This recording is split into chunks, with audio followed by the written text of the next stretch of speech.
Bienvenidos a Amanecer con Dios. Uno de los más grandes hombres de Dios que tratamos en nuestra serie es David. Lo es por varias razones. Una de ellas porque fue el hombre conforme al corazón de Dios. Tener un corazón así debe ser la meta más grande de un verdadero servidor. También David fue grande por ser el dulce cantor de Israel y en tono con ello llegó a ser el compositor inspirado de un gran número de los salmos de la Biblia.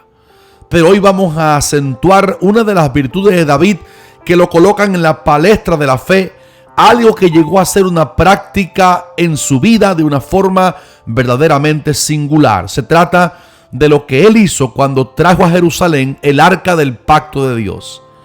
El arca del pacto fue el mueble más importante del tabernáculo, pues representaba algo así como una réplica del trono de Dios.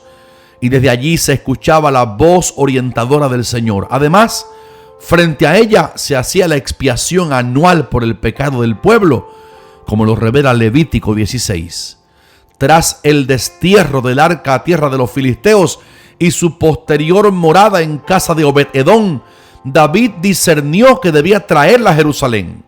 Después de un intento fallido por no trasladar el arca a la misma manera que Dios había ordenado hacer, en un segundo intento, pero ahora realizado bajo las fórmulas divinas, finalmente el arca fue puesta dentro de una tienda que David le hizo en Jerusalén, segundo de Samuel capítulo 6.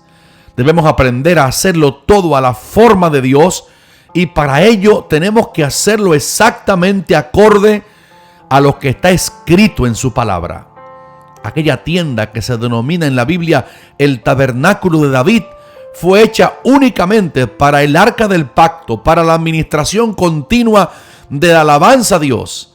Esta tienda tenía diferencias muy notables con el tabernáculo de Moisés. Por ejemplo, el tabernáculo de David no tenía atrio, no había altar para los holocaustos, no había fuente de bronce para las abluciones.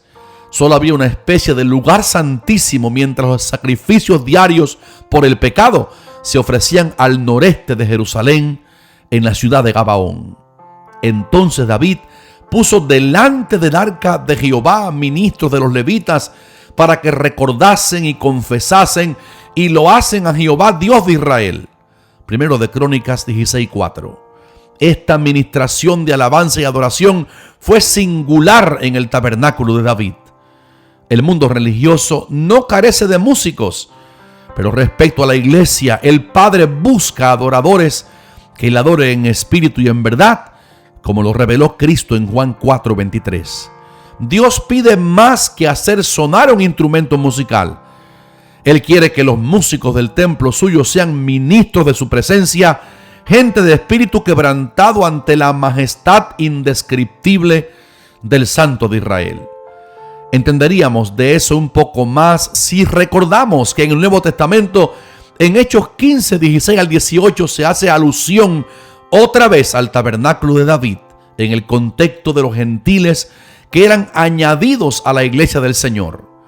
Ahí entendemos que David, el rey de Israel, representa a nuestro Señor Jesucristo, quien es el David por excelencia. Nuestro rey ha consumado su obra redentora en la cruz. Por eso, el David del Antiguo Testamento no hizo un tabernáculo para los sacrificios por el pecado, porque a él le fue revelado que Cristo consumaría el sacrificio completo por el pecado del mundo y ahora no haría falta sangre de animales para expiar el pecado. Además, no haría falta tampoco en la iglesia del Señor, o sea, en el tabernáculo de David, una dinastía de ministros de alguna casta especial de los levitas. Por el contrario, los redimidos por la sangre del Cordero ahora somos real sacerdocio, como lo dice 1 de Pedro 2:9.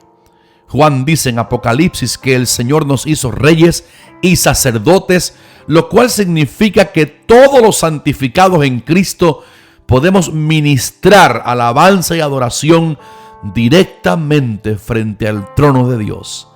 Debemos dar siempre gracias a Dios por hombres como David, que tuvieron una visión larga del propósito de Dios en Cristo para todas las naciones.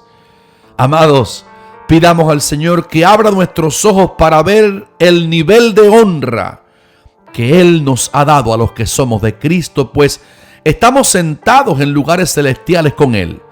Somos los cristianos quienes estamos llamados a anunciar las virtudes de aquel que nos llamó de las tinieblas a su luz admirable.